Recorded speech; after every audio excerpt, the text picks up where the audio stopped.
No one ever taught us how to disappear. NASA trained us to fly, to land, to fix what breaks when the vacuum tries to kill you. They trained us to speak in numbers and checklists and controlled breathing.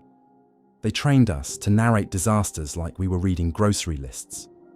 But they did not train us for the part that came before the launch, when men in plain suits took our names off the paperwork and told us we were not going to exist. On the flight manifest, we were a systems test. On the budget line, we were a storage expense. In the public schedule, our Saturn V did not roll out, did not ignite, did not climb through Florida air, trailing a pillar of fire that turned night into day. And yet, I watched it happen from inside the command module, strapped into my couch, gloved hands resting on a checklist that had no mission title printed at the top. There was only a symbol on our patch, sewn into the left shoulder of my suit. A half-lit moon. A line drawn down the middle. No stars. No eagle. No number. The patch had no name because names are for history, and this was never meant to have any. I'm recording this now because I have to believe truth is heavier than paper. Paper burns, files vanish. Men in suits live long enough to retire and die smiling. But a voice, once spoken into a machine, has a way of surviving the people who try to bury it. My name is Owen Mercer, mission pilot, Apollo era. If you look me up, you will not find a flight. You will find a resume that ends in training assignments and administrative duties. You will find a clean life. The clean life is the lie. We launched in the summer after the public had already decided the moon was old news. The world was tired. The networks had stopped carrying NASA live unless something exploded. Congress had learned that rockets didn't win votes the way wars did. That's why they could do it. A tired world does not notice one more rumble at Cape Canaveral if you schedule it during a storm and you tell the civilians on base it's a tank test. The storm was real. The secrecy was real. The mission was real. And the reason for it was something they had glimpsed on earlier flights and pretended was lens flare, compression artifacts, the human brain trying to build patterns out of shadows. They called it a non-random feature. They did not call it what it looked like. A line. A perfect line, too straight to belong to nature, seen on a frame of far-side orbital footage that had been locked away and passed between agencies like a contaminant. I saw the frame once, on a projector in a briefing room with no windows. I saw the cratered surface. I saw the long dark cut across the regolith, a seam dividing grey from darker grey. I saw a corner, sharp as a blade edge, protruding from a ridge like a buried wall. Then the projector shut off, the room lights came on, and a man in a suit said, calmly, as if discussing a weather report, "Your objective is to verify. Verify." That was the word they used when they wanted to keep fear out of the language. They didn't say investigate. They didn't say approach. They didn't say go down there and see what is waiting. They said verify. Our commander was Rick Hargrove, Navy, steady hands, eyes like he'd been carved out of granite. Our mission specialist was Dr. Lena Park, geology on paper, but the kind of geology that came with security clearances. And me, pilot, the man who would fly the lunar module down into a place no one could see from Earth. We practiced the landing profile for months in simulators, but the coordinates were always substituted at the last second. It wasn't until the final week, after the men in suits had walked us through the legal fiction of our deaths, that we saw the true target. Far side. A region without a name in public maps. A plain of dust in permanent radio shadow. I asked once what would happen if we had an emergency and needed to broadcast. One of the men in suits looked at me like I'd asked whether the moon had a gift shop. "You won't," he said. That was the first time I felt the hair rise on my arms inside the air-conditioned briefing room.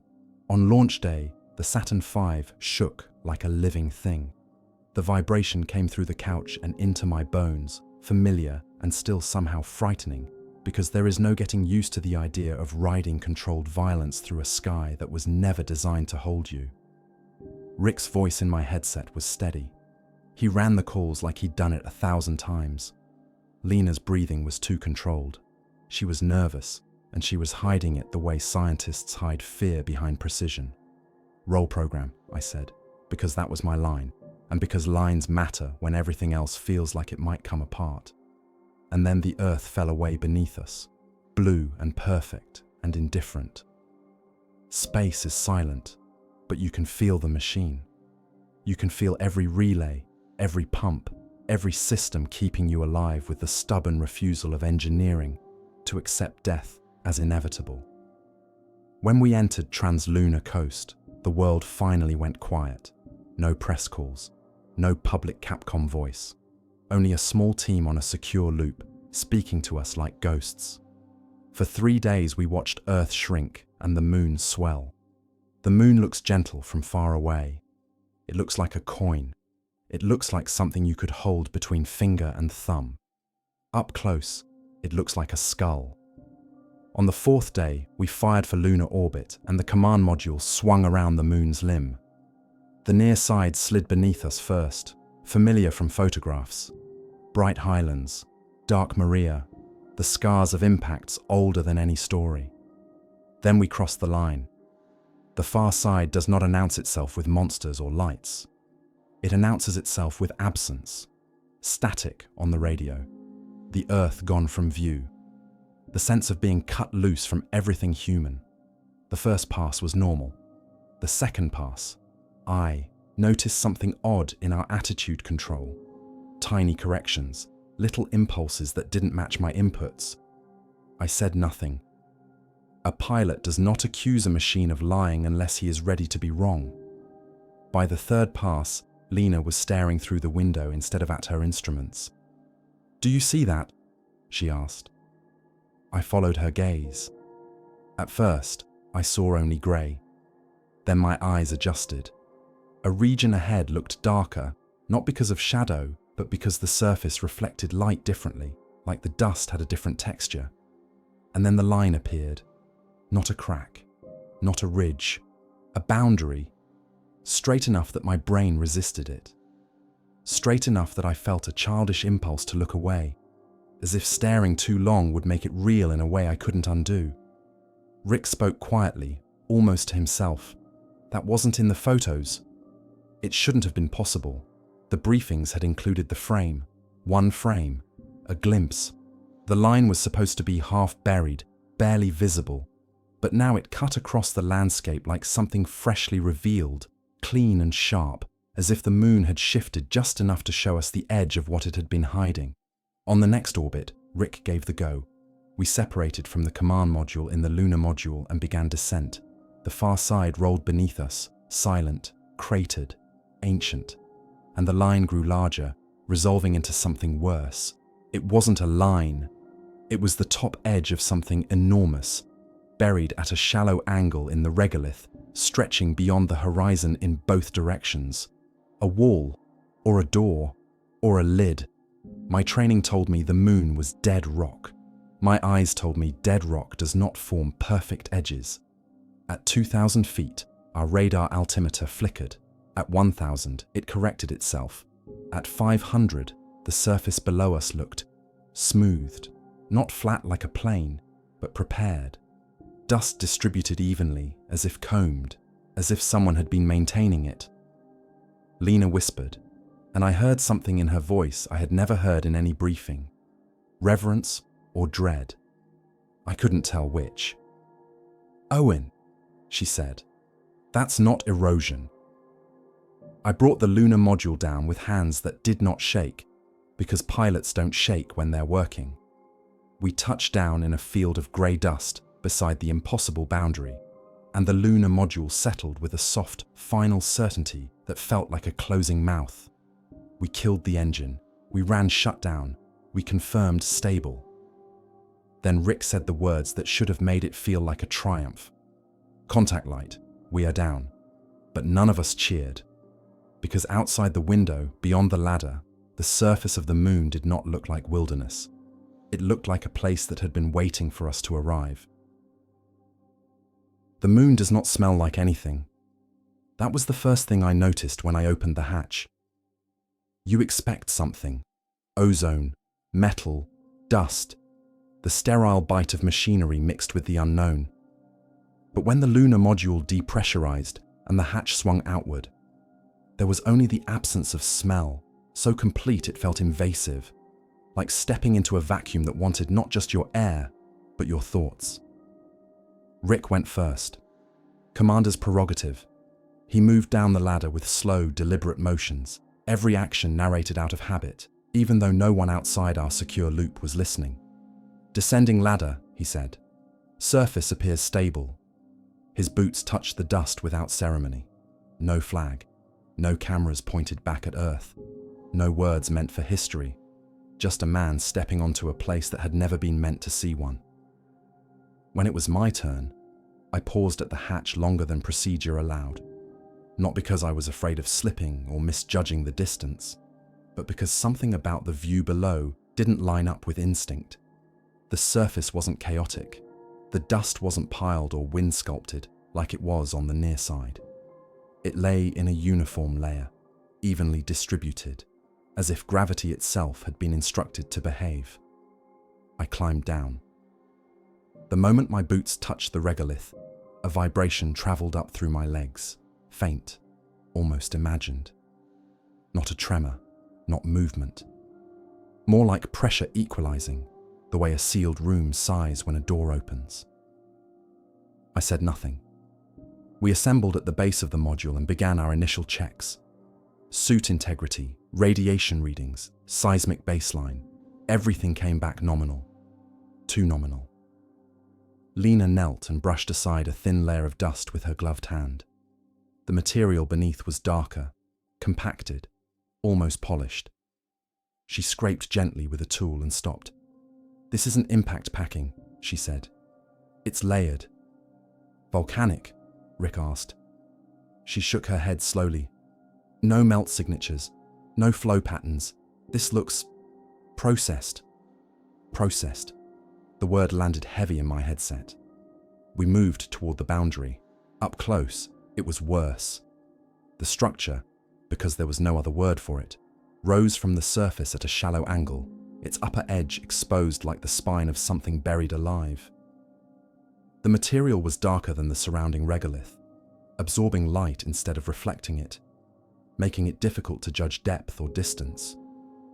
I reached out instinctively, then stopped myself. Protocol required contact only after photographic documentation. Rick gave the nod. I pressed my glove against the surface. It was warm, not hot, not cold, just warm enough to register through layers of insulation designed to keep a human alive in space.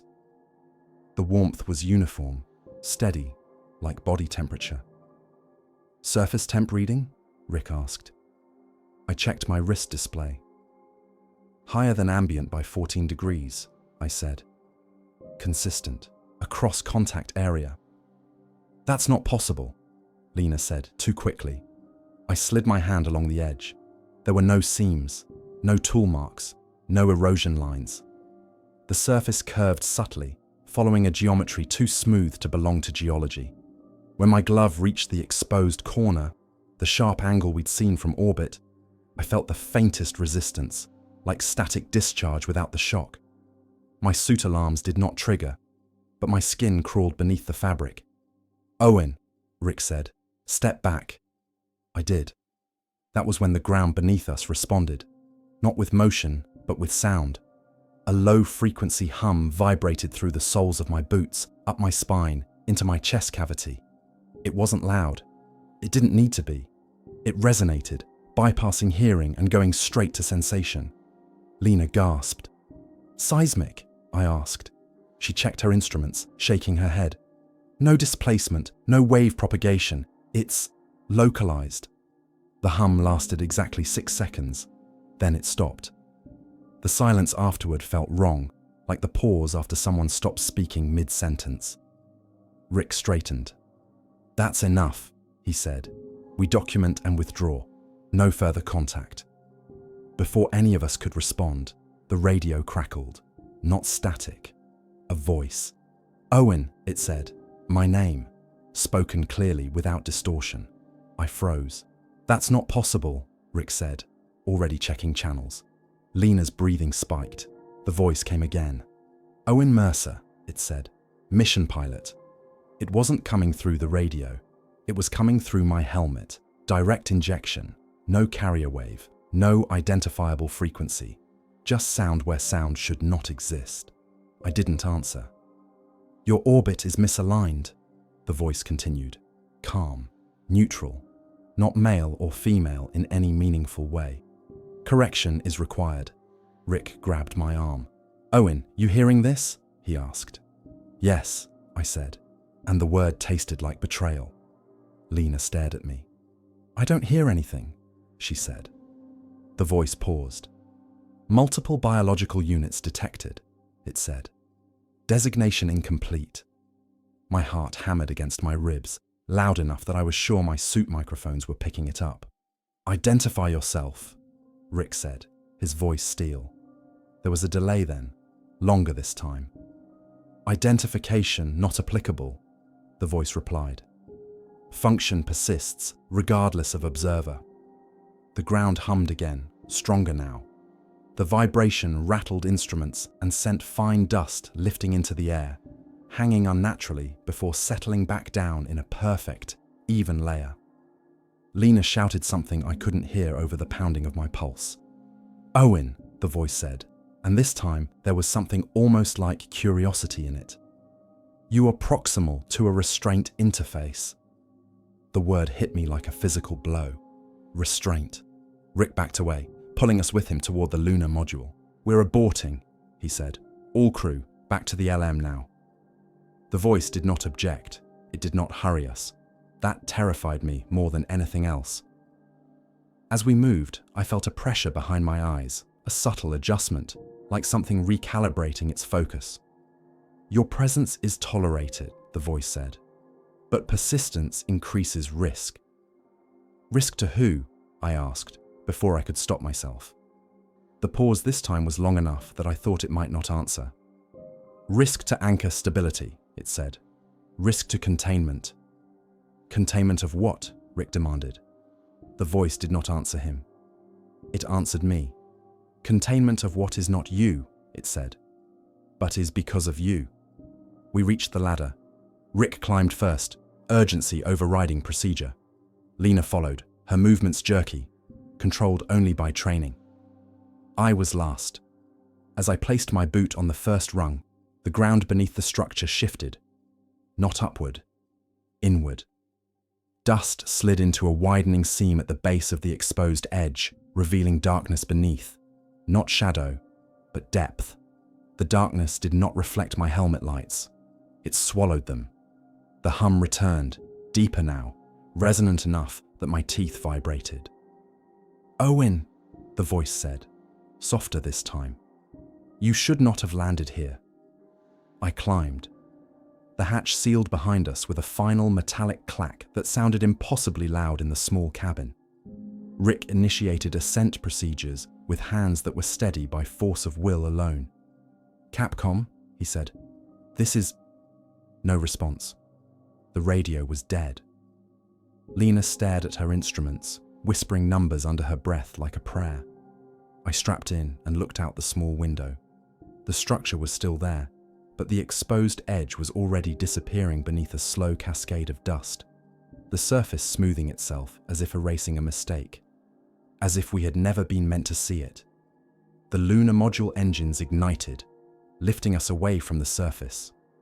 As we rose, the voice spoke one last time. Not through the radio, not through the suit, directly into my thoughts.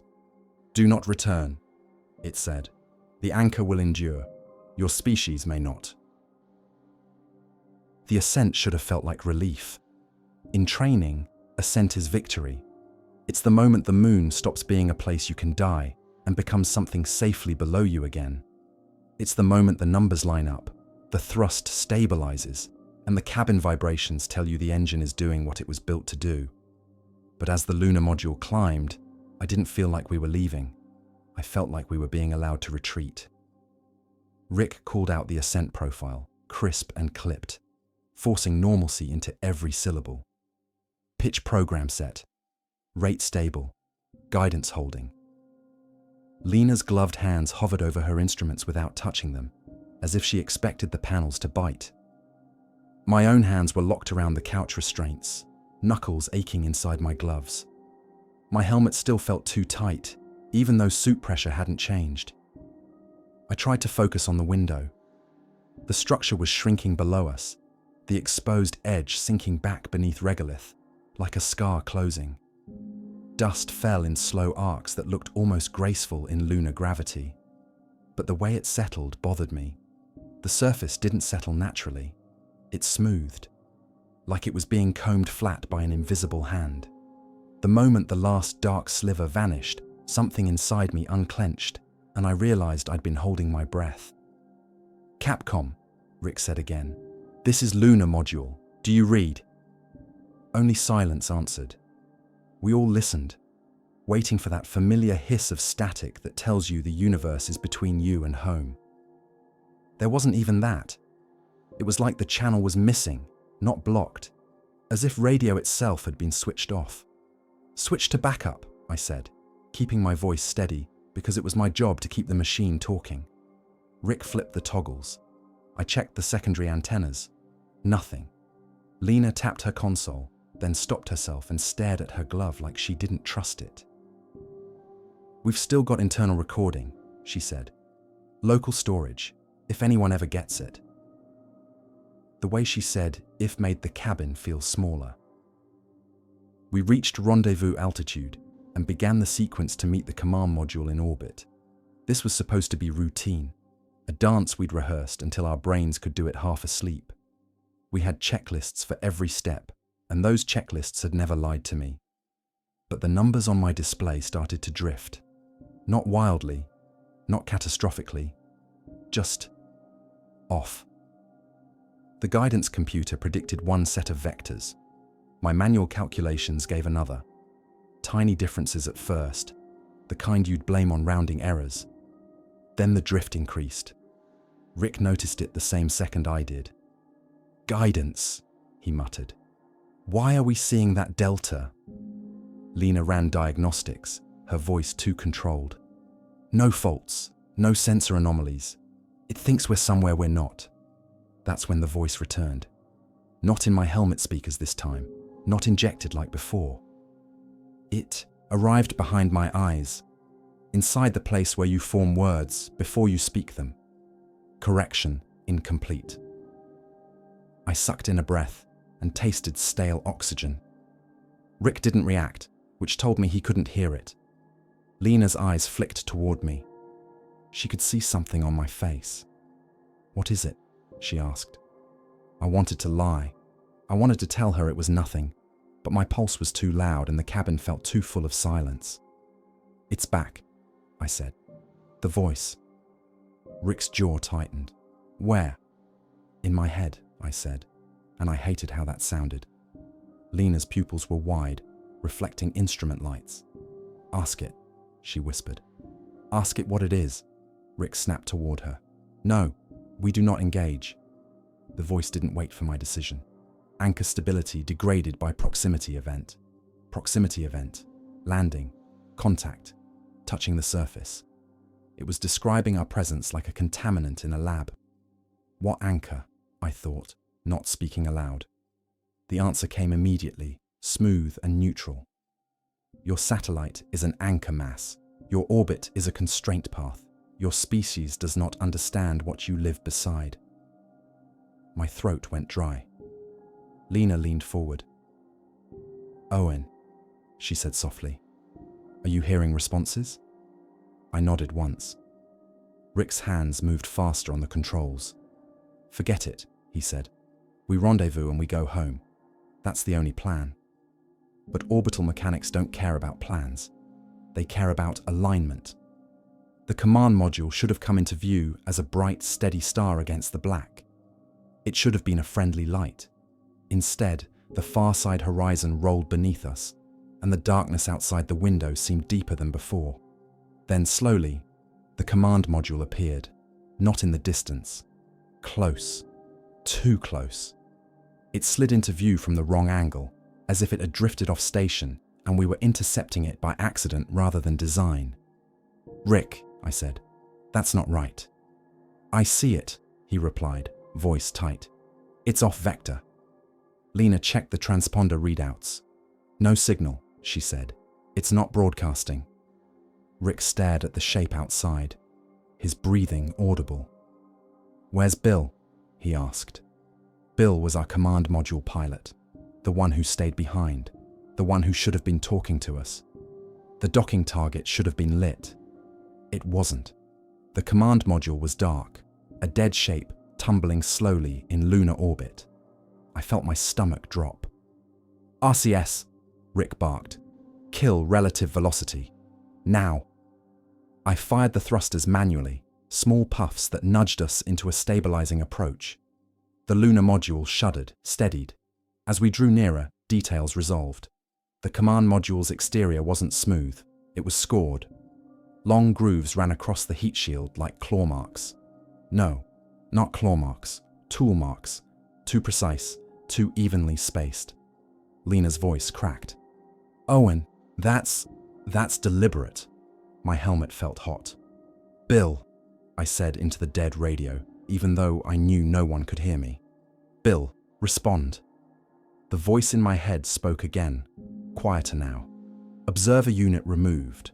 Removed. Not killed. Not destroyed. Removed like an obstacle." Rick's face was pale beneath the harsh cabin lights. "We're not docking," he said, though the words sounded like he was trying to convince himself. "We're not docking with that." Lena looked at him sharply. "If we don't dock, we don't have Earth return capability." Rick didn't blink. "Then we find another way." "There is no other way," she said, and there was fear in her voice now, unmasked. The lunar module was never built to bring 3 people home. It was meant to go up and down. Nothing more. The command module was our lifeboat. Our lifeboat was now a dark, damaged husk drifting in the moon's shadow. I watched the command module tumble slowly, and in that motion I saw something that made my blood run cold. A hatch was open, not blown out, not ruptured. Open like someone had left, or been taken. A thin stream of glittering debris drifted outward in a slow spiral. Not parts, not insulation. Small fragments that caught sunlight and flashed. I knew what it was before my brain allowed the thought. Ice crystals, vent plume residue, evidence of rapid depressurization. Lena made a sound that wasn't a word. Rick's hands hovered over the docking controls, then pulled away. "We stay away," he said. "We do not approach. We do not investigate." The voice in my head spoke like a final verdict. Persistence increases risk. Risk to us, I thought. The response came, colder than before. Risk to containment. Your survival is secondary. Rick stared out the window, eyes fixed on the open hatch like he couldn't look away. Then he said something that turned my stomach harder than the sight of the damaged command module. "Maybe this is why," he whispered. "Maybe this is why they buried the mission. Because they knew. They knew something could take the command module while we were down there." Lena swallowed, trying to steady herself. "What do we do?" she asked. Rick didn't answer immediately, because outside the window, behind the drifting wreck of the command module, the far side of the moon was rotating into view again. And along the surface, faint at first, then unmistakable, a line of darkness began to appear where there should have been only cratered grey. Not a shadow, a boundary, opening. You don't really understand fear until it becomes procedural, until it slips into the rhythm of your work and starts speaking in the same calm language as checklists and readouts. Until you catch yourself thinking, if it happens again, I'll do X, the way you'd plan for a valve failure or an engine flameout.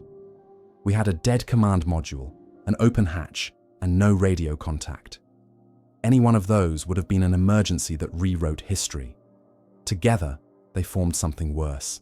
They formed a situation with no training pathway. Rick forced himself back into motion first. That was who he was. The commander. The man who didn't allow panic to become the fourth crew member. "Back us off," he said. 200 meters. Slow. I fired the thrusters in short, careful bursts. The lunar module responded, obedient and fragile. The command module drifted away from our window, but it never stopped pulling at my attention like a corpse in a current. Lena's eyes stayed locked on the far side horizon. The line was growing. It didn't appear suddenly like a crack. It unfurled, slowly, with the certainty of something mechanical coming online. A dark seam across the regolith that widened just enough to reveal the same light-swallowing depth we'd seen beneath the buried structure. Only now, it wasn't buried. It was opening in plain view, kilometers long, as if the moon's surface had always been a skin stretched over something that could part it at will. Lena's voice was hoarse. "That's impossible." Rick didn't answer. His face was rigid, but his eyes were alive with calculation. "Guidance," he said. "Give me our relative position." Lena read off the numbers. "We're being pulled," she added, and the words felt obscene in a spacecraft. "Not gravitationally. It's like the computer is chasing a solution that isn't there." I stared at the guidance display. Our trajectory line kept adjusting, each correction nudging us closer to the opening boundary despite my inputs to pull away. "It's overriding us," I said. Rick's jaw clenched. "Manual," he ordered. "Full manual." My fingers moved before thought. I killed the computer assist and took direct control. The lunar module shuddered slightly as the guidance system disengaged, like an animal resisting a leash being removed. For a heartbeat, we held position. Then the pressure behind my eyes returned. Not pain, not yet, just a sensation of being measured. The voice slid into my mind again as if it had been waiting for the quiet. Manual deviation detected. Correction required. I swallowed hard. "We're not going near it," Rick said, speaking to the cabin, to me, to whatever might be listening. "We are leaving lunar orbit." Lena's hands shook as she checked fuel margins. "We don't have enough ascent propellant for sustained orbital changes," she said. "Not without the command module. We can't—" Rick cut her off. "We can and we will. We do what we can until someone answers." Someone. Earth. Home. But we were on the far side. Radio shadowed, alone in a place where a door was opening under us. Outside the window, the boundary widened further, and then I saw something at its edge. A shape rising, slow and deliberate, like a thought becoming physical. At first, it was just a vertical line, another perfect line, too straight to be nature, but it kept rising, revealing a surface that was darker than space itself, a matte black that ate light and gave nothing back. It wasn't a tower, it was a fin, or a blade, or a panel sliding up from beneath the moon's surface. Lena whispered, "That's not rock." Rick's voice was hard. "Owen, get us away." I fired thrusters. The lunar module jerked, moved, then hesitated, as if pushing against invisible resistance. My displays showed normal output. The engine bells were doing their job. But our translation was wrong, dampened, like swimming through thick water. "Come on," I muttered, not to the machine, but to the universe itself. The voice answered in my head, perfectly calm. "You are proximal to the restraint interface. Your mass and electromagnetic emissions disrupt the boundary field." What boundary? I thought, and then realized the question wasn't really mine. It was a child's question, asked at a locked door. The response came without emotion. "The boundary between your biosphere and the contained presence." My throat tightened. Lena turned toward me, eyes wide. "Owen," she said, "talk to me. What is it saying?" Rick snapped, "Lena, no." But she ignored him. Her fear had reached a point where silence was worse than knowledge. I stared at the widening seam outside, at the black structure rising like a slow blade. "It says the moon is a restraint," I said. "An anchor, and we're disrupting it." Lena's lips parted. "Restraining what?" The words were barely out before the cabin lights flickered. Once, twice, then steadied. My instrument panel threw a warning, then cleared itself as if the warning had never existed. The suit telemetry feed from Rick's biometrics spiked, then flattened. Not his heart. The signal. Like something had reached into our systems and put a finger over the line. Rick's voice went very quiet. "It's inside the electronics." I didn't answer because I was watching the command module. It had stopped tumbling. It shouldn't have. There was no thruster activity, no stabilization jets, no attitude control.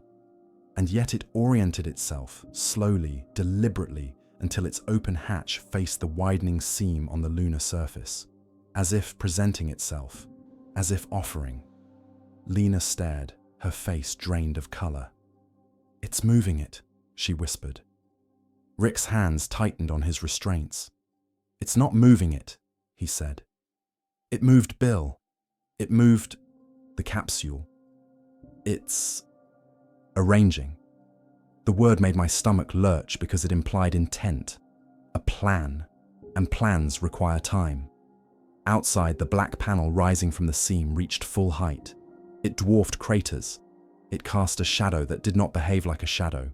Its darkness seemed to cling to the surrounding surface, creeping outward in a way that had nothing to do with sunlight. Then something else happened. The seam itself began to glow, not with light, but with absence of it. A deeper black forming within the opening, like space had been cut into the moon. And within that darkness, faint shapes moved. Not bodies, not creatures. Patterns. Geometries shifting against one another like parts aligning. My brain tried to make sense of it and failed. It felt like watching a three-dimensional object cast a shadow in 4 dimensions. Lena made a strangled sound. "I can't," she whispered. "I can't focus on it."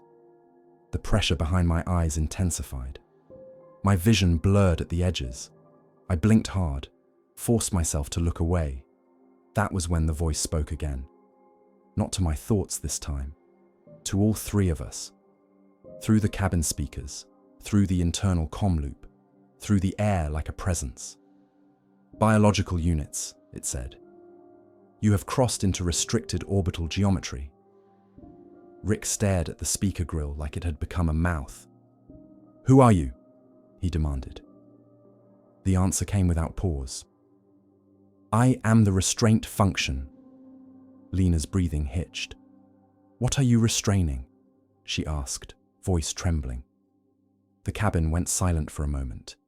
Even the hum of fans seemed to dim, as if the ship were listening too. Then the voice replied, and the words did not sound like language so much as a translation of something too large for human throats. "I restrain the wakeful remainder." A cold wave passed through my stomach. Wakeful, remainder. As if something had survived, as if something had never fully gone dormant. Rick swallowed. "Bill," he said. "Where is our command module pilot?" The voice answered with the same calm neutrality it had used for everything else. "Observer unit was removed from the vessel. Observer unit is now proximal to the boundary." Lena's face contorted. "You mean, he's down there?" "Proximal," the voice repeated. "He is within influence range." My hands were slick inside my gloves. Rick's voice dropped to a whisper. "We're leaving." He looked at me. "Owen, fire, full burn, now." I didn't hesitate. I pushed the throttle. The engine roar vibrated through the hull. The lunar module surged and stopped. Not physically. The engine was firing. The acceleration should have pinned us back. But the stars outside the window didn't shift. The command module didn't drift. The seam didn't shrink. We were burning propellant against nothing. Like the universe had decided we were not allowed to. "Move," the voice spoke, softer now, almost regretful. "Do not struggle," it said. "Struggle increases instability." Lena sobbed once, a single sharp sound she tried to swallow. Rick stared straight ahead, eyes fixed, jaw clenched so tight I thought his teeth might crack. Then the boundary opened wider, and something, impossibly slow and impossibly deliberate, began to rise from within the darkness. Something that was not a structure, not a machine, not a creature, but a presence taking shape in geometry. My mind recoiled from it, and in that recoil I understood the most terrifying truth of all. The moon wasn't the destination, it was the lock. When I was a kid, I used to stare at the moon and feel comforted by it. Not because it was beautiful exactly, but because it was constant, always there, always the same face, a familiar coin in the sky that made the night feel less empty. I think that's why people romanticize it. You can project anything onto something that never answers back. Sitting in the lunar module with our engine firing uselessly and the far side of the moon opening like a wound beneath us, I realized the truth. The moon's silence was never peace. It was compliance. The pressure behind my eyes became a pulse. It came in slow waves, as if something below the surface was breathing, and my skull was being used as a membrane to feel it. My vision kept trying to blur around the seam, like my brain was refusing to render what it couldn't classify. Lena was whispering numbers to herself. Oxygen stable, cabin pressure stable, power stable. She was clinging to the idea that if the systems were normal, then reality still was. Rick's hands were white on the controls. He kept the engine engaged, even though it was burning fuel we could not afford to lose. "Kill it," I said quietly. He turned to me like he hadn't heard. "Owen," he said, "we leave or we die." "We can't leave," I replied, forcing the words through a throat that felt tight as a fist. "We're pinned." He stared at the velocity readouts, at the inert stars. Then, reluctantly, he cut the engine. The sudden stillness was worse. Without vibration, without thrust, the cabin felt like a coffin floating above a living mouth. The voice returned, not harsh, not triumphant, patient. "You have created instability," it said. "Instability invites attention." Rick leaned forward, speaking with controlled fury. "You're doing this," he said. "You're holding us here." There was a pause, not a delay, a choice. "I am reducing motion," the voice replied. "Motion increases boundary stress." "What boundary?" Lena demanded, her composure cracking into anger. "What are you talking about?" The answer came with a subtle shift in tone, as if the translation struggled. "Between your world and the wakeful remainder." That phrase again. Wakeful remainder. Lena swallowed. "How big?" she asked, immediately regretting it. The cabin lights dimmed slightly, then returned. "I do not quantify," the voice said. "I persist." I looked out the window. The seam had widened into a vast gash across the lunar surface. The black panel that had risen from it stood like a monolith, but it no longer felt like a barrier. It felt like a marker, a signpost, a warning stake driven into ground that was never meant to split. Inside the darkness, the shifting patterns grew clearer in short, painful flashes, angles forming and unforming, like a machine assembling itself in reverse. Then something rose. At first, my mind insisted it was the command. Module drifting closer, some strange perspective trick. But the motion was wrong. It wasn't orbital. It was vertical, slow and undeniable. A shape emerged from the seam, climbing into lunar sunlight. It had no curves. It was made of planes that intersected at angles too sharp for anything human to touch. It wasn't a single object either. It was a cluster of geometry, surfaces folding into surfaces, an unfolding origami of matte black and faint reflective edges that caught light for an instant and then swallowed it. My eyes watered. The pressure behind my eyes spiked into pain. Lena cried out, a sharp, involuntary sound. "I can't look at it," she gasped. "I can't. My head." Rick forced himself to stare through the window, teeth clenched. "What is that?" he whispered. The voice answered, and for the first time it sounded less like calm neutrality and more like a warning delivered by something that didn't understand why warnings mattered. "Interface," it said. "Influence limb." The shape kept rising, and I realized it wasn't climbing out of the seam like something leaving a tunnel. It was unfolding. The seam was not a hole. It was a hinge. a joint in a structure larger than the moon itself. The moon wasn't opening to reveal what was inside. It was moving to adjust what was attached. The idea hit me with such force my breathing stuttered. "Rick," I said, voice raw. "It's not in the moon." He didn't answer. He couldn't, because at that moment, the dead command module began to drift again, slowly, deliberately, toward the seam, toward the rising geometry, like a toy pulled by invisible strings. Lena grabbed her restraints, knuckles trembling. "It's taking it," she whispered.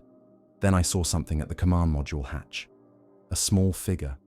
At first, I thought it was debris, a thermal blanket fragment, a panel. But it moved with intent. A suited body, rigid, tumbling gently as if in slow water. Bill, our command module pilot.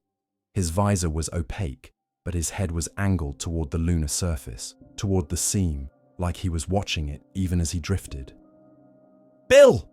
Rick shouted into the dead radio, into nothing. The figure did not respond. It rotated slightly, and sunlight struck the visor for a fraction of a second, just enough that I saw the reflection.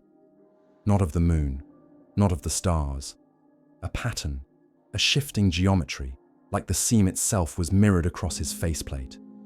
Lena began to sob, unable to stop. "That's not," she whispered. "That's not a reflection. That's inside him." The voice spoke again, softer.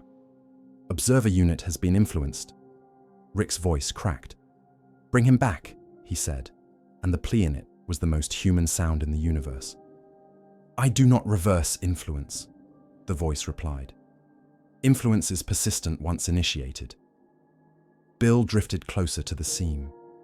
The rising geometry extended a limb, a plane folding outward, forming a corridor of angles that pointed directly toward the command module. I couldn't keep looking, but I couldn't look away. The pain behind my eyes became a burning line that ran into my skull. My stomach rolled with nausea that had nothing to do with motion sickness. It felt like my body was rejecting a sensory input it was never meant to process. Then, inside my helmet, inside my mind, I felt something else. Not a voice, a presence. The restraint function had felt like a machine speaking. This felt like something waking up and noticing it had company. A thought brushed against mine. Cold, vast, uninterested in language. For an instant, I wasn't in the lunar module anymore. I was looking down at Earth from the far side of the moon. But the Earth was wrong. It was closer than it should have been, filling half the sky, and its surface wasn't blue. It was dark, like the seam, like the geometry. And I understood, in a flash of terror so pure it turned my hands numb, that the far side wasn't hidden because of radio shadow. It was hidden because line of sight was never the point. Alignment was. The moon was positioned not to keep us from seeing the far side. It was positioned to keep the far side from seeing us. I jerked back into my body with a gasp that fogged my visor. Rick was staring at me. "Owen," he said, voice tight. "What's happening to you?" I tried to answer, but my tongue felt thick. The voice came through the cabin speakers again, urgent now in its own emotionless way. "Biological Unit Mercer is within influence threshold," it said. "Correction required." "What correction?" Lena cried, half screaming. The restraint function paused. Then it said the sentence that turned my blood to ice. "Mercer must be removed from proximity."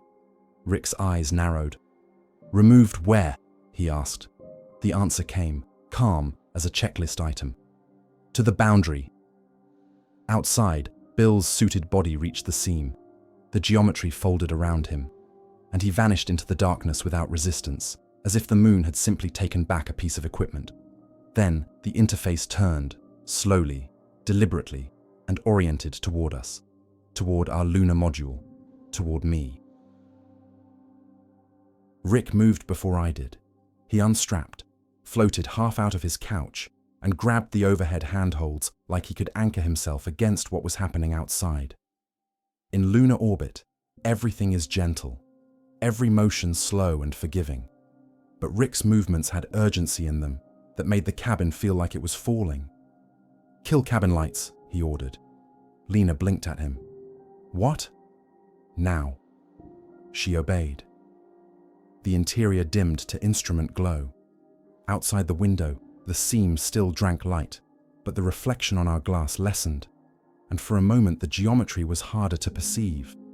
Harder for us, maybe harder for it. The interface, those folding planes, had turned toward the lunar module. It didn't accelerate. It didn't fly the way we understand flight. It simply reoriented and then began to approach, as if distance was a suggestion rather than a rule. My stomach tightened. We were close enough now to see the edges of its planes shimmer faintly, not from heat, but from something like distortion. Air that isn't air. A field bending the thin reality between us. The pattern in the darkness behind it shifted with each second, like a lock cycling through combinations. Lena's voice trembled. "It wants you." I forced myself to breathe on count. 4 in, hold, 4 out. The kind of discipline you use when alarms scream. But there were no alarms. Only the sound of our own life support, the whisper of fans, and the growing certainty that the restraint function was making a decision. The cabin speaker clicked softly. "Mercer," it said. Hearing my name aloud in that calm, synthetic tone made my skin prickle. "You are within influence threshold," it continued. "You have been registered by the wakeful remainder." Rick leaned toward the speaker. "Then unregister him," he snapped. "Do your job." There was a pause. "I am performing my function," it said. "Containment stability is priority." Lena swallowed hard. Her eyes were wet, but her voice came out sharper now, like fear had burned away hesitation. "What is the wakeful remainder?" she asked. The restraint function answered with a precision that felt wrong, like a machine describing something sacred. "A presence reduced but not extinct," it said. "A cognition without full body. A hunger without full motion. It is anchored by the moon's mass and geometry." Rick's gaze flicked to the window, to that unfolding interface drawing closer. "And that thing is what?" he asked. "Its hand." "Influence limb," the voice confirmed. "Interface for extraction." Extraction, like mining, like pulling resources from rock. Only the resource was me. I couldn't stop my mind from racing through the absurd logic of it. Why me? Why not Rick or Lena?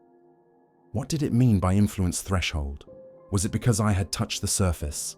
Because I had heard it first? Because it had spoken to me by name? Then I remembered something small and horrible. The warmth. When my glove pressed against the structure, it had been warm like skin. Not because it was alive in the organic sense, but because it was connected to something that used temperature the way we use language. Rick returned to his couch, hands moving with violent efficiency. He slapped toggles, checked valves, armed circuits. The lunar module wasn't designed for combat, but it had one thing we could use: RCS thrusters. Small jets meant for attitude adjustment. Small jets meant to nudge a craft gently. Rick was preparing to use them like a weapon. "Rick," I said, keeping my voice controlled. "That won't stop it." "Maybe not," he said, not looking at me. "But I'm not handing you over to whatever that is." Lena grabbed my arm, her glove gripping my forearm hard enough that I felt pressure through the suit. "Owen," she whispered, "tell me what you saw when you froze, in block, when you said it wasn't in the moon." I didn't want to speak it aloud because saying it made it more real, but the truth was already in the cabin with us. "It's aligned," I said. "The moon is the anchor. The far side is a lock face, and whatever it's holding, whatever it's restraining, it can't move freely. It needs an interface to act." Lena's lips shook. "And it chose you." The restraint function spoke again, cutting through our voices.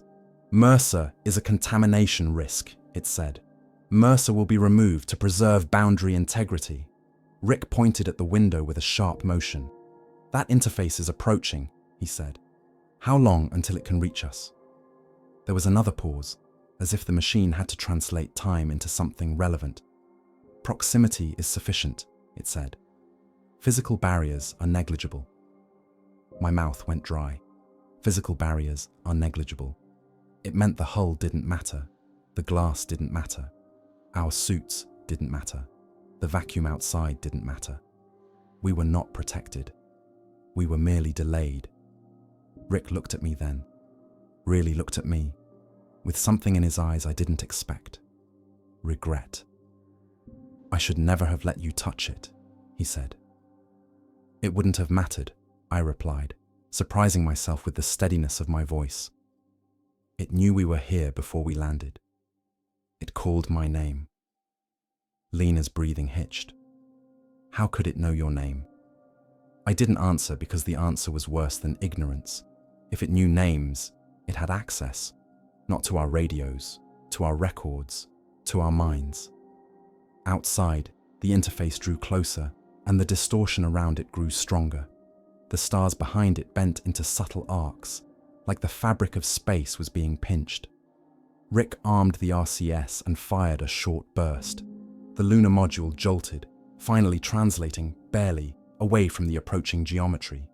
For half a second, hope flared in my chest. Then the interface adjusted without effort, sliding through space as if our motion simply changed the angle of its approach. Lena made a broken sound. It's matching us. Rick fired again, longer this time. The module shuddered. Our fuel margins dropped. The vector changed. The interface matched again. No hurry, no struggle. A predator that doesn't chase because it knows the prey is already cornered. The cabin speaker clicked. Struggle increases instability, the restraint function said. Stability requires removal. Rick slammed his fist into a panel, a dull thud in the cramped cabin. Then remove me, he snarled. Take me, leave him. The pause that followed was the longest yet. When the voice returned, it sounded almost careful. Commander Hargrove is not registered, it said. Commander Hargrove is not optimal. Rick stared, breathing hard. Optimal for what? The answer came clean and brutal. Optimal for influence propagation. My blood turned cold. Propagation, like infection, like a signal spreading across a system. Lena whispered, Owen, you're a carrier. I wanted to deny it, but my mind flashed back to the moment I'd felt that vast presence brush against my thoughts. That moment where Earth had looked wrong. Dark, too close, full of the seam's geometry. It had looked like a destination, like something could reach for it if the anchor slipped. If I was registered, then perhaps I was a bridge, a way to bring influence home. Rick's eyes sharpened with the same conclusion. He looked at me, then at the hatch. No, he said quietly. Lena shook her head. No, Rick. Rick's voice went flat, the tone of a man reading a checklist he hates. We vent him, he said. We separate him in his suit. We push him clear. It can take him and leave us. I stared at him. For a moment, I couldn't understand the words as meaning. Then they landed. They weren't talking about sacrifice in a poetic sense. They were talking about opening the hatch, about pushing me into lunar orbit, about giving the thing what it wanted, so that maybe, the boundary would stop widening and the restraint function would stop holding us here long enough for us to attempt a burn toward the near side, toward line of sight, toward Earth. Lena's face crumpled. We can't, she whispered. We can't do that. Rick didn't look away from me. Owen, he said, voice cracking just slightly. Tell me you have a better plan. I searched my mind and found only fear. Outside, the interface was close enough now that the distortion made it look like it was already touching us. The cabin speaker clicked one last time. Mercer, the restraint function said. Compliance preserves your species. And in that moment, with the moon's far side opening beneath us and the dead command module drifting like a warning, I understood the cruelest truth yet. This wasn't a rescue. It was a containment procedure, and I was the leak. Rick didn't say I'm sorry. I think that's what hurts most when I replay it. Not the decision, not even the betrayal, just the fact that in that cramped lunar module, with the far side of the moon opening like a jaw, and something patient pressing closer through a geometry I couldn't look at for more than a second, there was no room left for human softness. There was only function, containment, procedure. Lena was crying silently, tears floating in tiny spheres that clung to the inside of her visor until the suit's airflow smeared them into nothing. She kept shaking her head, again and again, like denial could rewrite physics. "Rick, please," she whispered. "We can't do this. We can't just..." Rick's voice cut through her like a blade. "We can," he said. "And we will, because the alternative is taking it home." The word home landed heavy. Not Earth as a place, but Earth as a living thing we were responsible for. It was the only argument that could have moved me too, because the truth was, I had felt it. That brush against my mind, that cold, vast recognition, the way it had looked at Earth through me like I was a lens. If I was registered, if I was a carrier, then keeping me in the cabin wasn't mercy, it was negligence. I unstrapped slowly, forcing my breathing to remain even. The suit's oxygen feed sounded louder than it had ever sounded before, each inhale and exhale suddenly precious. "You don't know it'll stop," Lena said, voice shaking. "You don't know it'll take him and let us go." The cabin speaker clicked softly, like it had been listening for its cue. "Compliance reduces instability," the restraint function said. "Non-compliance escalates boundary stress." Rick pointed at the window. His gloved finger trembled. The interface was close now, so close that the stars behind it looked warped, stretched into thin arcs. The distortion around it made the lunar module's window seem to ripple, as if the glass itself was being negotiated with. I couldn't keep my eyes on it. When I tried, the pain behind my eyes spiked and my thoughts began to slide, as if the shape outside didn't just affect vision, it affected meaning. I looked down instead, at Rick's hands, at Lena's trembling shoulders, at the hatch. "I'll do it," I said. Lena turned toward me sharply, eyes wide. "No," she said. "No, Owen, don't." "I will," I repeated, and my voice surprised me. It wasn't brave. It was simply the voice of a man who understands when the decision has already been made. Rick stared at me for a long moment, and in his eyes I saw something flicker. Respect, grief, and a hard kind of relief that made me want to hate him. "Owen," he said quietly, "you stay suited. Visor down, tethers on. We push you clear and we burn for near side as soon as we see any velocity shift." "Will the thrusters work?" I asked. He didn't answer, because neither of us knew if the thrusters would ever work again. Lena grabbed my arm, holding tight. "Owen," she said, voice breaking, "tell me there's another way." I didn't have one, so I did the only thing I could. I lied gently. "We'll see each other again," I said. Her face crumpled. She pressed her helmet against mine, the contact soft and helpless. Then Rick began the sequence. Cabin depressurization. Hatch release. EVA protocol inverted into execution. The lunar module hissed as air bled away. My ears adjusted. The pressure dropped, and with it, a strange sensation, like the cabin was becoming less real, like we were stepping closer to the natural state of space. As the gauges fell, the voice spoke again, this time inside my helmet only. "Mercer, boundary stability requires your removal." I swallowed. What happens to me? I thought, because I couldn't stop myself. The reply came without cruelty. Influence will complete. Containment will be preserved. Your biological continuity is irrelevant. Biological continuity. Life. It was telling me my survival didn't matter. And yet, there was no malice in it. That was the horror. This wasn't hatred. This was maintenance. The cabin reached vacuum. Rick opened the hatch. Darkness poured in. Not lunar darkness, not shadow, but the deep black of space, cut by the curved grey of the moon below. The seam was still open, the interface still approached, its planes folding and unfolding with that slow inevitability.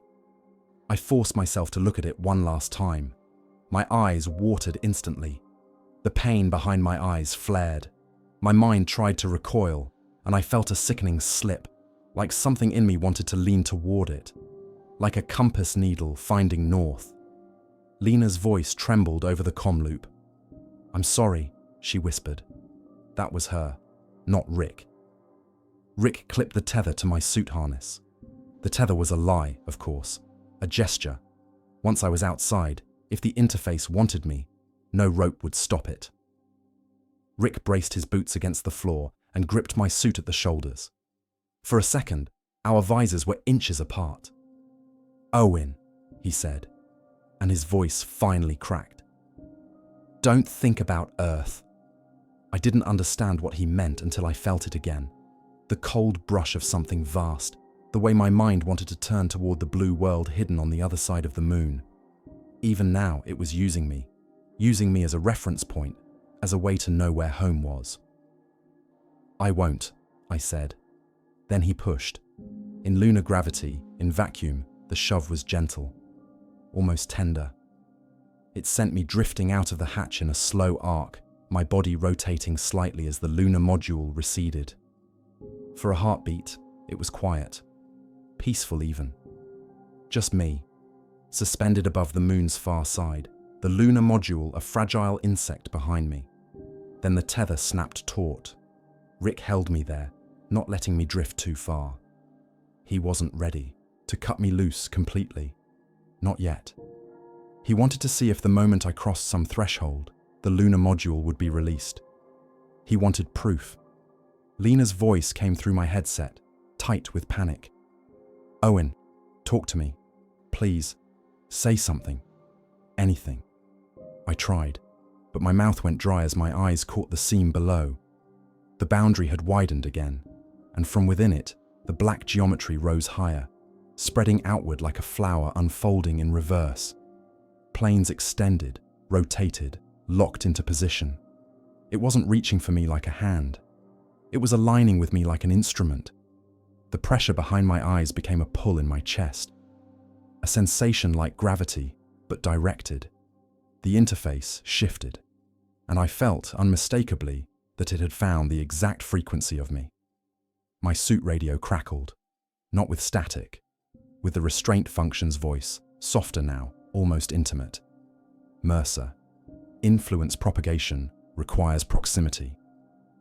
The interface moved, not fast, certain, and as it approached, the tether began to vibrate, not from motion, but from something passing through it, a ripple traveling along the line like a plucked string. Rick cursed inside the hatch. I heard the strain in his breathing. "Cut it!" Lena screamed. "Rick, cut it now!" Rick hesitated, because cutting it meant admitting I was gone, because cutting it meant saving Earth by abandoning a man. The interface closed the remaining distance in a way that made my stomach twist. It didn't cross space. Space folded. The stars behind it warped into a curve, and suddenly it was there, close enough that I could see my own helmet reflected faintly in one of its surfaces, distorted into wrong angles. I tried to scream, but my voice sounded small inside the suit. "Owen!" Lena cried. Rick's glove fumbled for the tether release, and then the interface touched me. Not physically, not like metal against suit fabric. It touched my mind the way a cold hand touches a fevered forehead. The world went thin. For an instant, I wasn't an astronaut in a suit. I was a point of reference, a coordinate, a living beacon, and the wakeful remainder looked through me like a door. The moment the tether released, I understood what silence really was. Not the quiet of space, not the absence of sound. This was something deeper, the removal of reference. The lunar module drifted away from me, Rick and Lena shrinking into a fragile silhouette framed by stars. and with that distance came a terrifying clarity. I was no longer between anything. I was alone with the thing that had been waiting. The interface did not rush me. It did not lunge or reach. It simply reoriented, and space folded so subtly that my mind resisted acknowledging it. The stars behind it bent, not stretched, as if the concept of distance had been quietly rewritten in my vicinity. I tried to think of up. There was none. I tried to think of a way. There was no such direction anymore. The pressure returned behind my eyes, stronger than before, but now it carried intention. I felt examined, not the way a predator examines prey, but the way an engineer evaluates a component that has finally been removed from packaging. Then the wakeful remainder touched me again. This time, there was no restraint function translating its presence gently. No buffer. No polite conversion into human language. It arrived as gravity. Not physical gravity, cognitive gravity. My thoughts bent toward it whether I wanted them to or not. Memories drifted loose from me like unsecured tools, spinning slowly, each one briefly illuminated before being absorbed. Earth came first.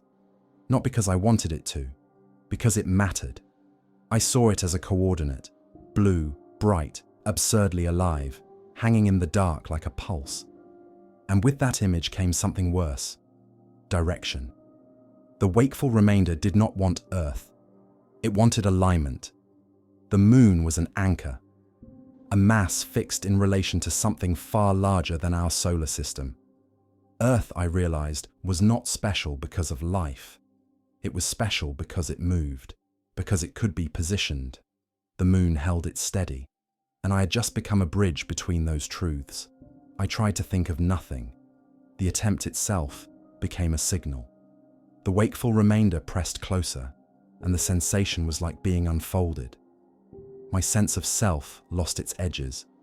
I could feel thoughts forming before I chose them, like a reflex bypassing intention. Then something horrifying happened. I felt recognition. Not recognition of me as a person, but of me as a pattern, a familiar shape. Something it had encountered before, long ago, through others like me. Through minds that thought in pictures and directions and longing. Through civilizations that had looked up and wondered. The wakeful remainder had fed before, and been wounded for it. The restraint function surged back into awareness, its presence rigid and absolute, like a brace slammed into place. Influence escalation detected, it said, the first real urgency I'd heard in its voice. Mercer, cognitive alignment must be disrupted. How? I thought, desperately. The answer came without hesitation. Sever reference continuity. Don't think of Earth. Don't think of home. Don't think of anything that resolves. The problem was that thinking itself was the danger. Every attempt to suppress an image sharpened it. Every denial created outline. The wakeful remainder sensed my struggle and pressed harder. I felt something open beneath the pressure. Not pain, but expansion. My awareness stretched beyond my body, beyond my suit, beyond the orbit I had known. For a moment, I understood how it perceived reality, not as places, but as relationships, mass, motion, alignment. I was screaming, but the sound was meaningless here. Then, through the distortion, I heard Lena. Her voice came through faintly, warped by interference, but unmistakably human. Owen, please, say something. That sound hurt more than the pressure, because it reminded me who I was, and because it reminded the wakeful remainder what I was connected to. The interface reacted instantly. The geometry shifted, tightening its orientation, pulling my drifting body slightly closer, as if proximity mattered again. That was when I understood the final truth. It wasn't enough to sever the tether physically. The tether was conceptual. As long as I remained connected to other humans, emotionally, cognitively, symbolically, I was still a viable map. The wakeful remainder didn't need my body. It needed my context. I forced my thoughts inward, away from faces and names and blue planets. I focused instead on contradiction, ideas that could not resolve. I imagined the Earth rotating the wrong way. I imagined gravity repelling mass. I imagined directions that looped back into themselves. The effect was immediate. The pressure spiked into agony, like something gripping my mind and shaking it, trying to force coherence where I was deliberately creating chaos. Path invalid, the wakeful remainder pulsed, the first trace of something like frustration bleeding through its vast calm. Reference unstable. Below me, the moon reacted. Not physically, structurally. I felt it rather than saw it. The restraint system across the far side flared, multiple seams activating at once, geometry grinding against geometry like interlocking locks resisting a forced key. The restraint function's voice cut through the storm. "Maintain corruption," it said. "You are disrupting alignment. Maintain corruption." I was breaking myself on purpose, and it was working. The wakeful remainder recoiled slightly, its pressure loosening just enough for me to breathe again. But the relief was temporary. I could feel it adapting, learning the shape of my resistance the way water learns a stone. I knew then that this wasn't a solution. It was a delay, and delays were all the moon had ever been built to provide. My suit alarm screamed briefly, then fell silent, overridden, ignored, or rendered irrelevant by whatever system now governed my survival. I looked down at my gloved hands, at the tether release I'd already used, at the small, absurd fragility of my body against something that measured time in orbital decay and civilizations. If I failed, if my thoughts snapped back into clarity for even a second, the alignment would complete. The wakeful remainder would have its route, not today, but eventually. So I did the only thing left to me. I stopped trying to survive.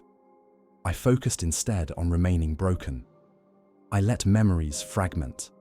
I let names lose meaning. I let the concept of Earth dissolve into a meaningless sphere without location or importance. The pain dulled as coherence faded. The wakeful remainder withdrew further, its attention sliding off me like fingers on shattered glass. This configuration is unusable. It pulsed, cold and distant. Alignment postponed.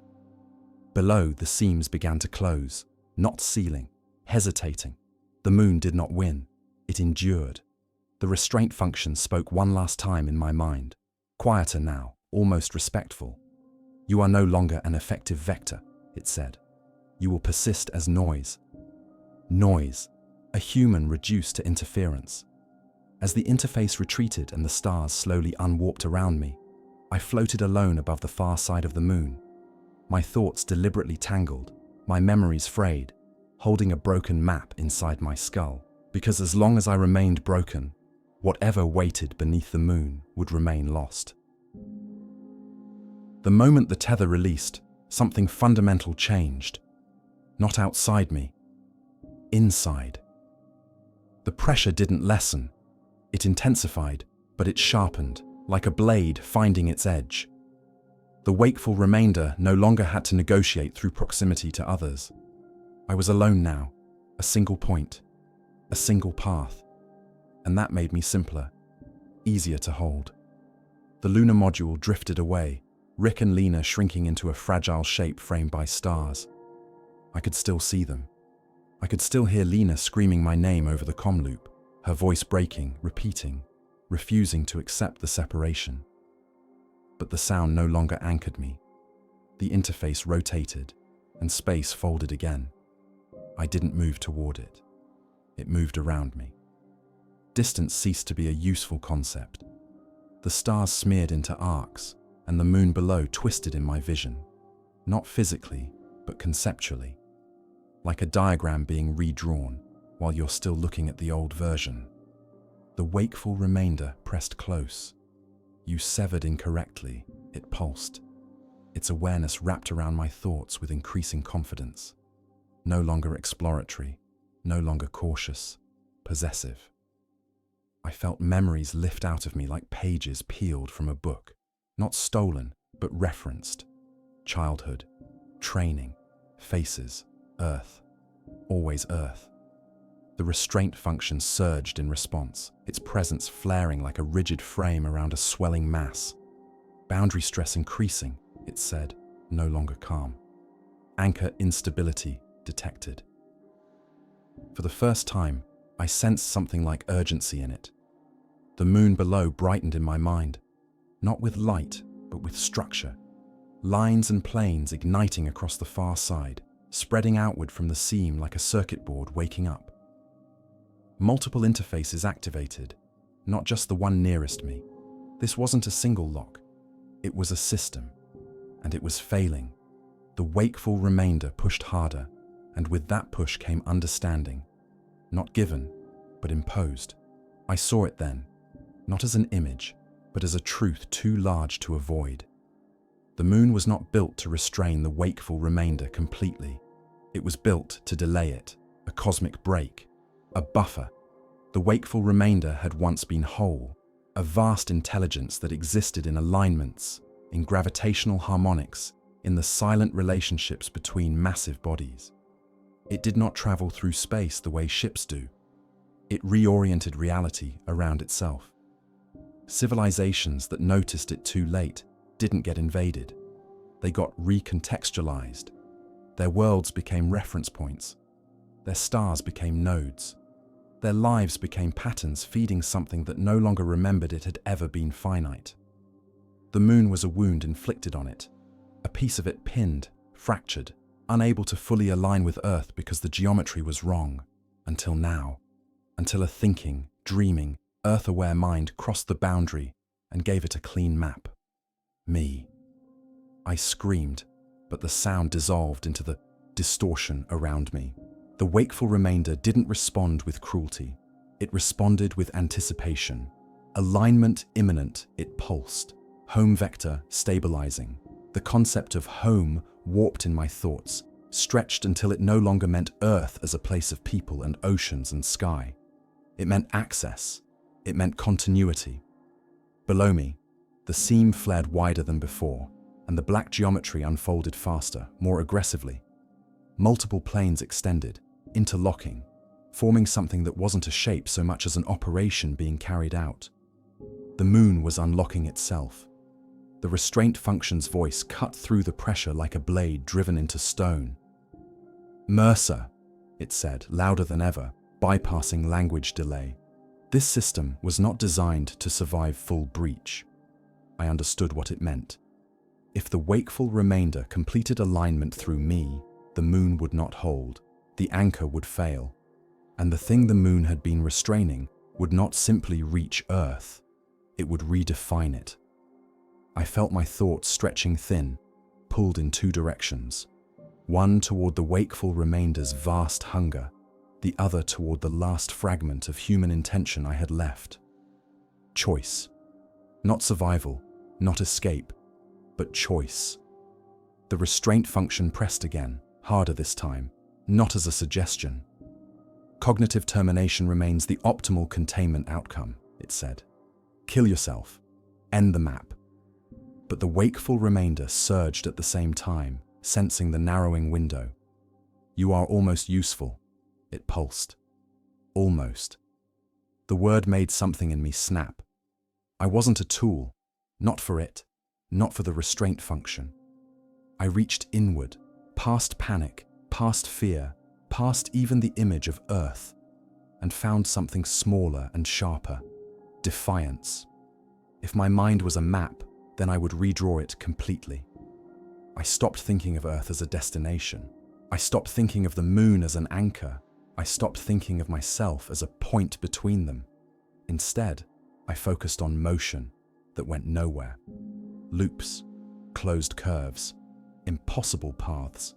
I imagined alignment that never resolved, vectors that chased themselves forever without meeting. I imagined the wakeful remainder stretching toward a coordinate that did not exist. The pain became unbearable. The wakeful remainder reacted instantly, its pressure turning violent for the first time. Error, it pulsed. Path invalid. Reference corrupt. Below me, the moon screamed. Not in sound, in structure. The seams across the far side flared simultaneously, and the black geometry convulsed, planes misaligning, interfaces folding back on themselves. The restraint function surged, pouring everything it had into the failing lock. Containment failure delayed, it said. Mercer, maintain corruption. Maintain corruption. I laughed, a raw, broken sound that echoed only inside my helmet. I don't know how long I can, I thought. The answer came not from the restraint function, but from the last shred of humanity still intact inside me. Long enough. I felt myself thinning, thoughts losing cohesion, memories blurring, identity unraveling at the edges as I forced my mind to hold contradictions it was never meant to carry. The wakeful remainder recoiled, not in fear, but in frustration. You damage yourself, it pulsed. Yes, I thought. And you. The interface shuddered, the seam below contracted, not closing, but hesitating. For the first time since we landed, the moon resisted. And in that resistance, I knew the truth of what would happen next. I would not return. I would not die cleanly. I would remain here, suspended, corrupted, misaligned, a living flaw in the wakeful remainder's map. A human knot in a cosmic system. The restraint function's final message came through, quieter now, almost solemn. Mercer, it said, you are no longer a contamination risk. I felt myself drifting farther from the lunar module, farther from everything human. The wakeful remainder withdrew slightly, wounded but not defeated.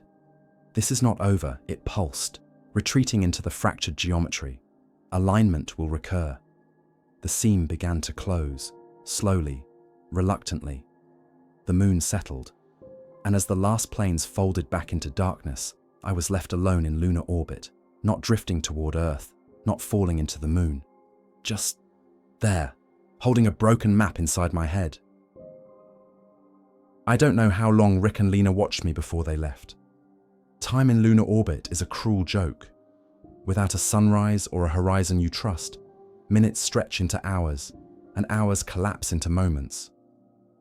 My suit clock kept ticking, but it felt like a meaningless metronome in a place where the rules were negotiable.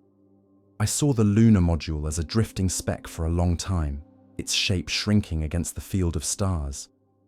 I couldn't hear them anymore. The comm loop had gone quiet.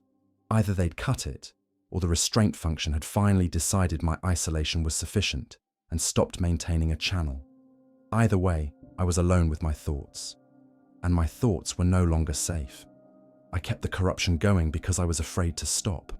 The moment I let my mind relax into a clean image of Earth, I could feel something stir at the edges of awareness, an impatient pressure, like a hand testing a locked door. So I didn't allow myself clean pictures. I thought in loops. I counted prime numbers. I recited checklists backwards. I pictured the Earth as a blank sphere, featureless, rotating the wrong way, drifting through wrong constellations. I forced contradictions into my mind like splinters, anything to keep the map unusable. It worked, but it cost me. Memories started to blur, not all at once, just the fine edges, faces without names, names without faces, a childhood kitchen without a smell. The color of my mother's eyes reduced to a vague impression of warmth. The wakeful remainder wasn't pulling those things away out of malice. It was simply pressing against my cognition, and cognition was fraying under the strain. I think that was the restraint function's real design. Not just locks and hinges in lunar regolith, but a final failsafe. A human mind can only sustain corruption for so long before it collapses into noise. A broken map eventually becomes unreadable. I watched the moon rotate beneath me. The far side seam remained closed now, but I could still see the boundary from orbit if I tried. The faint line where dust lay too evenly, where craters seemed interrupted by geometry, where the surface texture shifted like skin over bone. It looked normal now, the way a wound looks normal once it clots. That was the most terrifying part. It could hide. It could resume the mask. I understood then why the world had never been allowed to know. Because you can accept monsters if they roar and show teeth. Humans are good at that kind of fear. We build stories for it. We build weapons. But you cannot build a weapon for a system that treats you like a variable. You cannot fight a restraint function or a wakeful remainder the way you fight an enemy. You can only obey boundaries you don't understand. My suit oxygen was finite. My water was finite. My body was a simple machine, and machines don't survive on philosophy. At some point, the life support would fail, and the question of what I was doing here would end. Unless the wakeful remainder decided it didn't want to wait. That possibility haunted every breath, because I could feel it, still there, behind the locked geometry, injured but awake. It would not forget. It would not forgive. It would not even hate. It would recur. Alignment will recur. Those words had been a promise. My visor HUD flickered suddenly, a brief static shimmer across the top of my display. Then a new indicator lit, an incoming transmission. For a second, my heart surged with impossible hope. Rick, Earth, home. Then the audio came through, not Rick's voice, not Lena's. A calm, familiar tone, NASA Capcom, filtered and procedural, the voice of a man reading from a script. Apollo, stand by. My throat tightened. I tried to respond. This is Mercer, I said, my voice hoarse. Lunar module, do you copy? There was a pause, then the Capcom voice resumed. Owen, it said. My blood went cold. Capcom never used first names on loop. Owen, the voice repeated softly. You did well. It was not Capcom. It was the restraint function, wearing a human mask. Where are they? I demanded. Where's Hargrove? Where's Park? The voice didn't answer directly. Extraction attempt was interrupted, it said. Boundary is stabilized. Your corruption is effective. I'm dying, I said. My suit, my air. Biological continuity remains irrelevant, it replied. But there was something in the cadence that almost resembled apology. However, your species prioritizes meaning. I will provide meaning. The stars outside my visor seemed sharper suddenly, as if reality itself leaned closer to listen. Your civilization ended crude lunar operations, it said. Not from disinterest, not from budget, not from politics. I squeezed my eyes shut, pain spiking behind them, then forced them open again. Because of this, I whispered. Because the anchor cannot endure repeated proximity events, it confirmed. Because your cognition is an efficient alignment vector. Because you are curious. Curiosity is destabilizing. My mouth went dry. So you stopped us, I said. You sabotaged. No, it said. Your species stopped itself. Your leadership was informed. Risk was calculated. The decision was made to preserve boundary integrity. Informed. So they knew. Not rumors, not conspiracy. They knew. You told them, I said. I communicated through channels available, it replied. Signals, dreams, anomalies, failures. They understood enough. I thought of every unmanned probe that malfunctioned, every mission delay, every shift in priorities, every politician declaring the moon had nothing left to offer. It wasn't a lack of ambition. It was containment policy dressed as economics. What happens now? I asked. The pause felt heavier than before. Now you persist until biological cessation, it said. Your cognition remains corrupted. The wakeful remainder cannot use you for alignment. And after, I whispered. The restraint function answered with the same calm inevitability it had used since the beginning. After, recurrence probability increases. Therefore, your species will continue to avoid proximity. My hands trembled. You're going to keep us away forever. Until your species is non-curious, it said. Or until your species is non-present. I understood then what the moon really was. Not a prison for a monster. A filter for civilizations. A test that asked a simple question. Can you resist the urge to open the lock? Humanity couldn't. We came anyway. And now the cost would ripple across generations, because even if Rick and Lena made it home, if they reached near sideline of sight, if they fired a burn and somehow returned to Earth, they would return carrying a story too dangerous to tell. Not because it would scare people, because it would tempt them, because a boundary is an invitation to the curious. And the wakeful remainder did not need many chances. It only needed one clean alignment, one mind that thought of Earth without corruption, one mission that looked too closely at the far side seam. The voice spoke again, softer, almost like an ending line in a ritual. "Owen Mercer," it said, "your species will call you lost." The stars blurred as my eyes filled with tears I couldn't wipe away. "You will be classified," it continued. "Your mission will be erased. Your name will be removed from monuments." I laughed, a dry, broken sound. "And you think that will stop them?" The restraint function paused. Then it said the last thing I will ever hear clearly. "It is not meant to stop them," it replied. "It is meant to delay them. Delays preserve containment." The transmission cut. Silence returned. I floated above the far side of the moon, a man with dwindling oxygen and a mind full of deliberate contradictions, holding a broken map so something vast couldn't follow it home. Below me, the moon looked unchanged, grey, cratered, peaceful, like a face that never shows you what it's thinking. And in that peace, in that lie of stillness, I finally understood why the world never went back. Because somewhere beneath that quiet surface, the lock remained.